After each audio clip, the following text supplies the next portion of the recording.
Selamat pagi Bu Rizky. Selamat pagi Bu Siska. Ya, terima kasih sudah meluangkan waktu untuk kita bisa diskusi pra-coachingnya hari ini. Apa kabarnya hari ini? Alhamdulillah baik. Bagaimana dengan Ibu? Oke, baik juga ya. Seperti jadwal yang sudah ada, Ibu Rizky hari ini ada jadwal untuk meng-coaching Ibu Kokom. Betul. Bagaimana persiapannya Bu? Oke, persiapannya sejauh ini saya sudah berusaha menyiapkan beberapa pertanyaan yang akan saya ajukan kepada coaching nanti, yaitu Bu Kokom. Kemudian saya berusaha menerapkan alur percakapan Tirta, dan saya juga ingin mendengarkan secara penuh atau hadir berkonsentrasi terhadap percakapan yang akan kami laksanakan nanti, Bu. Oke, apa sih yang ingin Ibu capai pada kegiatan coaching Ibu bersama Ibu Kokom? Oke, sebenarnya capaian saya terhadap diri saya sendiri dan kemudian terhadap diri coach juga gitu. Jika harapan terhadap coach, saya sebagai coach bisa memandu coach supaya bisa menggali potensi yang ada di dalam diri coach dan menemukan solusi atas permasalahan yang ia miliki gitu, Bu. Kemudian kalau harapannya terhadap saya sebagai coach bisa menerapkan alur Tirta tersebut sehingga percakapan selama coaching bisa berjalan secara optimal. Oke, baik ya. Jadi karena tadi Ibu bilang Ibu dua ya tujuannya, untuk Ibu sendiri dan untuk Ibu Kokom gitu ya. Namun saya ingin tahu kalau untuk Ibu sendiri persiapannya apa sih Bu? Oke, saya sudah menyiapkan beberapa pertanyaan yang akan saya ajukan terhadap coach supaya nanti coach bisa terbuka dan lebih menggali potensi yang dia miliki gitu, Ibu. Kemudian saya juga berusaha konsentrasi dan fokus terhadap percakapan nanti yang akan kami laksanakan. Oke, baik. Kalau begitu kompetensi apa sih yang ingin ditingkatkan pada kegiatan coaching ini atau selama kegiatan coaching? Oke, seperti yang sudah saya sampaikan tadi ya Bu, bahwa kompetensi yang saya ingin capai terhadap diri saya bisa menerapkan alur percakapan Tirta itu secara sesuai yang direncanakan. Kemudian sesuai dengan alur Tirtanya sendiri, saya bisa hadir secara penuh, menyimak apa yang disampaikan oleh coach, dan saya bisa mendengarkan dengan teknik rasa. Seperti itu. Baik, jadi Ibu nanti akan menggunakan teknik Tirta ya. Betul. Juga ketika mendengarkan menggunakan teknik rasa ya. Betul. Receive, lalu Appreciate, lalu summarize dan ask ya. Yes. Oke, baik, terdengar bagus ya Bu. Nanti juga saya akan menilai Ibu dengan rubrik sesuai dengan persiapan tadi ya. Ibu menggunakan teknik Tirta, apakah nanti sesuai berjalan teknik Tirtanya gitu ya. Dan apakah ada hal lain yang ingin kita diskusikan gitu sebelum kegiatan coachingnya dimulai? Sejauh ini cukup ya Ibu. Tadi saya sudah menyampaikan hal-hal yang sekiranya akan saya laksanakan nanti ketika coaching. Oke, baik, kalau begitu Ibu, mari kita mulai observasi ini dengan pikiran yang terbuka, tujuan yang jelas, semoga lancar. Sampai bertemu ya Bu Rizky di kelas. Sampai jumpa lagi Bu Siska. Assalamualaikum Bu Kokom. Waalaikumsalam Bu Rizky. Apa kabar hari ini? Alhamdulillah hari ini saya baik. Oke, kira-kira nih hari ini ada nggak sih yang ingin Ibu sampaikan atau ada apa yang ingin Ibu ceritakan kepada saya? Ada sih Bu Rizky, tapi Bu Rizky ada waktu nggak ya? Untuk saat ini saya ada kok, saya bisa meluangkan waktu untuk Bu Kokom. Tidak mengganggu kayaknya Bu Rizky. Tidak mengganggu Ibu. Saya ada sedikit permasalahan nih. Permasalahan saya sih sebenarnya sepele itu, tapi mengganggu pikiran. Kalau kelamaan bisa jadi menumpukan, saya jadi beban juga kan. Iya. Jadi tadi yang saya dengar bahwa Ibu punya masalah gitu ya, Iya, yang betul. Ibu pikirkan gitu sehingga menjadi beban pikiran bagi Ibu. Nah, kira-kira diskusi kita hari ini tuh Ibu ingin mencapai apa sih, atau apa yang Ibu harapkan terhadap diskusi kita hari ini? Saya ingin bicara sama Bu Rizky karena permasalahan saya ya.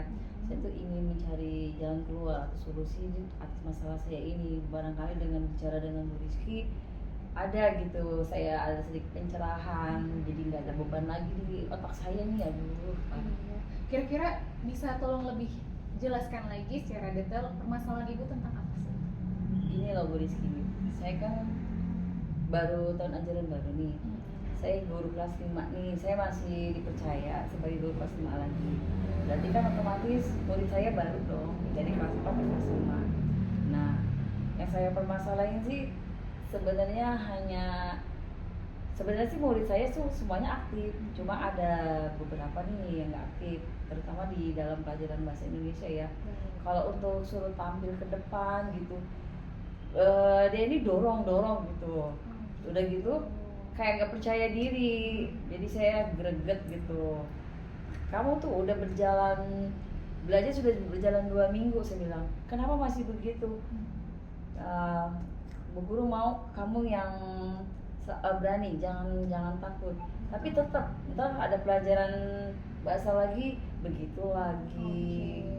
Jadi bisa saya simpulkan dari cerita Bu Kokom bahwa Ibu sebagai guru kelas ya punya beberapa anak yang terlihat minder gitu ya, Iya. terus apa ya, kurang antusias terhadap pembelajaran yang Ibu laksanakan gitu ya Bu ya. Kira-kira dari level 1 sampai 10 anak-anak tersebut itu ada di level berapa sih? Mereka tuh mindernya atau kurang antusiasnya untuk saat ini Bu?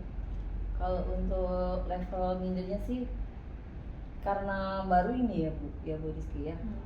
Saya sih dari poin 1 sampai 10 saya sih menilai mereka itu di poin 6. Antara 5 dan 6 deh. Jadi tadi kondisinya ya pada saat ini tuh yaitu level 6 gitu. Terus sangat-sangat membuat kepikiran mungkin ya bagi Bu Iya. Kokom sendiri, apalagi kalau guru kelas akan mendampinginya dari dari awal pelajaran sampai akhir pembelajaran, betul Ibu. Nah, kira-kira harapan Ibu atau kondisi ideal yang menurut Ibu tuh ingin Ibu capai terhadap anak tersebut tuh di level berapa sih? Kalau tadi kan kata Ibu awalnya 6 ya. Ibu ingin mencapai level berapa sih untuk kondisi anak ini? Saya mau ada perubahan dalam pembelajaran ini, walaupun saya baru mengajar mereka nih ya. Saya mau ke depannya dari awal ini sampai ke depannya mereka ada perubahan, paling enggak tuh ada di level 8 atau 9 loh Bu. Jadi level 8 atau 9 itu menurut Bu Kokom tuh sudah ideal gitu ya. Iya. Setidaknya ada perubahan bagi anak-anak tersebut. Nah, kira-kira apa sih yang bisa Ibu lakukan untuk memperbaiki kondisi anak-anak di kelas Ibu yang seperti tadi Ibu ceritakan gitu? Apa yang kira-kira Ibu bisa mulai lakukan? Coba ceritakan kepada saya. Ada sih Bu Rizky, kan pernah ya waktu tahun 2020 kan kita sekolah pembelajaran secara daring Oh ya. iya, betul. Melalui WA group, melalui Gmail. Itu kan kita nggak tahu tuh anak itu bisa atau tidak, sampai mana tingkat pengetahuan akademiknya ya. Tahu-tahu dia udah nyerahin. Saya nilai sih emang betul semua, tapi kita nggak tahu siapa nih yang mengajarkannya. Iya. Nah, pada saat ini kita udah berjalan 3 tahun ya. Kita belajar sudah secara luring, Iya. ketemu tatap muka. Nah, yang saya itu ini pada tahun 2021 setelah COVID ya, selesai. itu saya merasakan murid saya kayak gini nih, terulang kembali. Nah, waktu itu saya menggunakan metode dengan pada pelajaran bahasa Indonesia ya, pokoknya sama dia persis nih. Itu menggunakan permainan game gitu, semacam gitu, kayak pesan berantai. Sambil bermain tiba-tiba dia maju tuh dengan percaya dirinya gitu loh. Oke, jadi mungkin salah satu hal yang bisa Ibu lakukan adalah dengan memainkan ya beberapa jenis game yang dimana anak-anak itu bisa lebih antusias ya Bu ya. Oke, kira-kira ada nggak sih hal lain yang bisa Ibu lakukan selain menerapkan games tadi di pembelajaran ini? Ada juga, karena sekarang kan lagi musim ice breaking ya. Betul. Banyak baru-baru lagi kan. Saya rasa itu ice breaking itu sangat berguna juga sih, biar nggak bosen. Iya, biar nggak jenuh ya Bu ya. Jadi selain games mungkin Ibu juga bisa melakukan beberapa teknik ice breaking supaya anak-anak itu lebih antusias, lebih terhibur juga ya, biar nggak jenuh ketika pembelajaran. Nah, itu bagus Bu, dan itu merupakan hal yang patut saya apresiasi dari Ibu. Nah, kemudian kira-kira ada nggak sih pihak-pihak lain yang bisa membantu terlaksananya langkah-langkah yang Ibu tadi sudah Ibu sampaikan? Pastinya ada ya Bu Rizky, nggak mungkin saya kerja sendiri kan. Nah, kalau untuk pihak-pihak yang membantu saya itu, yang pertama ya, saya bicara dengan guru kelas 4-nya yang tahun lalu, gimana dengan keadaan anak ini kita lagi kelas 4-nya. Nah, setelah itu saya berkolaborasi lagi dengan sesama guru kelas 5 lah. gimana nih ada anak begini, siapa tahu kan di kelasnya juga ada ya. Betul. Jadi kan nemu juga. Nah, setelah dari kolaborasi dengan guru sesama kelas 5, saya tentunya minta izin sama kepala sekolah. Nah, setelah itu baru saya bertemu dengan orang tuanya. Saya juga harus tahu dong latar belakang mereka ya. Betul. Karena kan saya baru nih megang mereka gitu. Oke, baik. Jadi ada banyak ya pihak yang bisa membantu terlaksananya langkah-langkah yang ibu akan terapkan gitu terhadap anak-anak tersebut. Tadi dimulai dari guru-guru yang sama-sama mengajar di kelas 5, kemudian mungkin bisa flashback ke guru kelas 4-nya pada level sebelumnya gitu untuk mencari tahu kondisi mereka pada kelas sebelumnya sama nggak sih gitu ya. Kemudian tidak terlepas lagi dari pihak kepala sekolah gitu ya Bu ya, untuk gimana sih caranya, mungkin ada saran dan masukan dari beliau, dan yang pasti terakhirnya dari orang tua gitu. Nah, kira-kira langkah-langkah kemudian pihak-pihak yang berkolaborasi tadi bersama ibu ingin mulai dari kapan sih? Ibu bisa melaksanakan itu mulai dari kapan? Kalau menurut saya sih Bu Rizky harus secepatnya. Kalau didiam-diamin lama-lama anak itu ntar terbiasa ke Betul. kelas 6. Jadi saya nggak ada perubahan, jadi ngajar gagal dong saya ya. Saya sih maunya segera biar anak ini ada perubahan sesuai dengan tadi yang saya mau ya. Betul. Sampai level 9. Jadi segera saya cari tahu dulu dan lalu saya segera mempraktekkan atau mengimplementasikan apa yang metode yang saya harapkan itu bisa berhasil. Oke. Jadi saya harap juga tadi yang kata ibu segera gitu ya bisa terlaksana secepat mungkin, Iya. supaya perubahan yang diharapkan oleh ibu terhadap anak tersebut juga akan berubah sesuai dengan waktu yang lebih cepat gitu ya. Kira-kira waktu yang dibutuhkan untuk melakukan perubahan terhadap anak tersebut, kira-kira ada waktu-waktu tertentu nggak sih Bu, atau sejauh kapan sih atau selama kapan ibu bisa menerapkan perubahan terhadap anak tersebut? Gini ya Bu Rizky, kalau menurut saya kalau untuk waktu itu dibilang lama juga enggak ya. Yang saya fokus itu di prosesnya mungkin ya Bu Rizky, karena anak ini kan levelnya SD ya. Iya, Nggak betul. bisa langsung saya menggunakan ini langsung berubah, karena semua nggak ada yang instan kan, harus berproses. Mungkin yang saya lama itu prosesnya ya mungkin ya. Betul ya, itu sih kalau menurut jawaban ibu tadi ya, karena setiap perubahan itu memerlukan waktu atau prosesnya sendiri-sendiri ya Bu. Nah, saya harap juga proses tersebut tidak berlangsung lama gitu, supaya anak tersebut bisa berubah sesuai dengan harapan yang ibu sampaikan tadi gitu ya.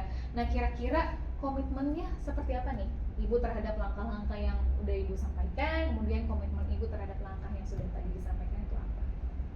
Oke, kalau saya segera nih, rencana saya nanti akan segera saya laksanakan secepatnya. Oke. Nah, komitmen saya itu saya akan menerapkan rencana saya, lalu saya juga setelah menerapkan rencana saya pastikan ada perubahan tuh pada siswa saya. Nah, itu kan saya berarti apa yang saya harapkan sesuai kan, sesuai dengan pembelajaran, sesuai bersama murid gitu ya Bu. Betul. Nah, saya juga akan mengupdate diri saya sendiri karena saya juga merasa harus lebih terpacu lagi gimana nanti kalau misalkan ada permasalahan lagi, saya lebih tahu karena saya udah mengupdate mulai dari saya ikut webinar ya kan, dari terus saya berkolaborasi dengan guru-guru selain dari sekolah saya juga ya, saya juga akan mencari-cari di internet gitu. Bagus banget Bu. Jadi komitmen yang sudah tadi Ibu sampaikan bahwa perubahan ini tidak hanya diterapkan kepada anak-anak gitu ya, bahwa kita sebagai guru juga harus bisa meningkatkan kompetensi diri gitu ya Bu. Jadi kita juga bisa berperilaku atau berubah menjadi lebih positif supaya kita menerapkan di dalam kelas itu lebih oke gitu, lebih maksimal Ya, gitu ya itu Bu. maksud saya Bu. Oke, saya harap semua apa yang Ibu sampaikan tadi dari awal rencana kemudian sampai Ibu langkah-langkahnya sudah Ibu sampaikan itu ya bisa terlaksana dengan baik, dan harapan kita semua seperti itu ada perubahan terhadap anak-anak yang ada di kelas Ibu gitu. Nah, kira-kira hari ini gimana perasaan Ibu setelah melakukan coaching? kayaknya saya sangat senang, lega, beban saya berkuranglah sedikit, walaupun sedikit tapi berkurang gitu. Oke. Karena saya merasa, aduh enak nih, udah cerita, oh iya ada solusi nih. Gitu. Alhamdulillah bahwa coaching yang kita lakukan hari ini bisa bermanfaat ya bagi Bu Kokom Bu. sendiri gitu.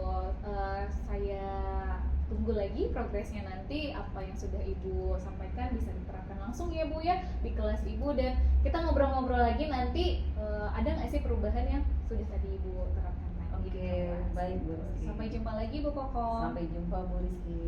Oke, terima kasih. Sama-sama Bu Rizky. Selamat siang Bu Rizky. Selamat siang Bu Siska. Terima kasih Bu Rizky sudah meluangkan waktu untuk kita ngobrol lagi nih. Tadi kan sudah ya coaching, sekarang pasca coaching gitu ya. Ya, bagaimana nih kesan Ibu tadi setelah melakukan coaching bersama Ibu Kokom? Alhamdulillah saya lega, saya sebagai coach juga merasa sudah menerapkan alur percakapan Tirta yang sesuai dengan apa yang saya rencanakan, bisa terlaksana dengan baik. Kemudian saya bisa membuat percakapan dengan coach itu nyaman gitu loh Bu. Jadi coachingnya bisa lebih terbuka dan lebih bisa menjelaskan secara detail apa yang ingin disampaikan atau menjawab pertanyaan yang saya lontarkan terhadap coach gitu. Jadi saya lega sih Bu, dan bersyukur karena tadi coachingnya sudah terlaksana dengan baik. Bagus ya, kalau Bu Rizky tadi bilang sudah merasa lega dan merasa alur tirtanya sudah berjalan dengan baik gitu ya. Ada nggak sih tantangan yang Ibu rasakan dalam meng-coaching Ibu Kokom? Oke. Pastinya setiap coaching itu, setiap melakukan percakapan dengan coach ada tantangannya nih Bu. Nah terutama saya sebagai coach harus bisa melontarkan pertanyaan berbobot di mana pertanyaan-pertanyaan tersebut tuh bisa memancing jawaban coach, sehingga permasalahan yang coach punya tuh bisa ditemukan solusinya atas jawaban sendiri gitu. Jadi bukan saya sebagai coach langsung mengutarakan jawaban, tetapi saya berusaha menggali potensi yang coach punya supaya bisa memberikan solusi atas permasalahan yang ia miliki. Oke. Gitu.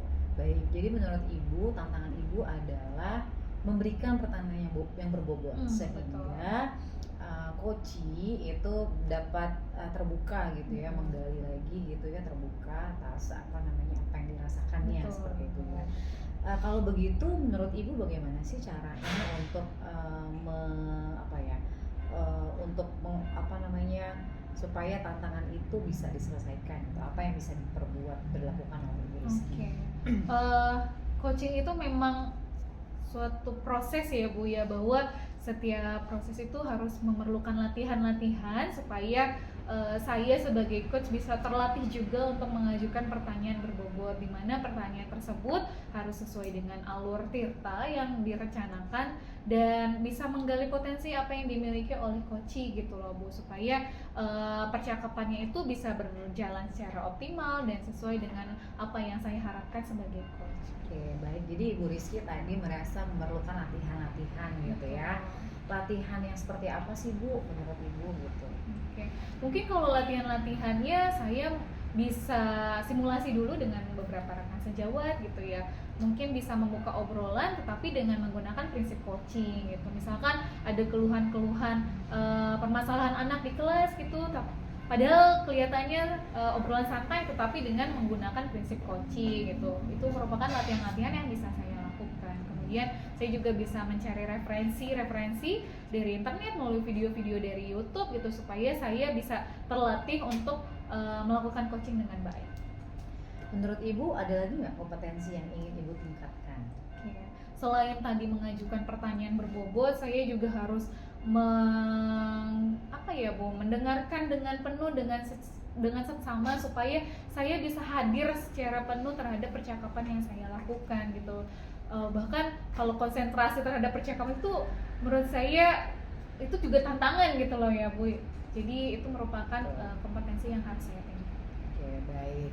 Menurut pengamatan saya yang tadi sudah saya lihat, Ibu sudah sangat baik sekali ya, karena Ibu juga sudah mempersiapkan kegiatan coaching ini juga dengan sangat baik. Namun memang betul tadi ya ada beberapa hal yang perlu untuk ditingkatkan. Misalnya ketika ibu mengajukan pertanyaan-pertanyaan kepada coach sehingga coach dapat mempertajam pikiran-pikirannya, memperjelas, memperinci sehingga lebih terbuka lagi coach terhadap ibu gitu ya. Sebagai mitra gitu ya harapannya ya kalau hubungannya coach dengan coach seperti itu.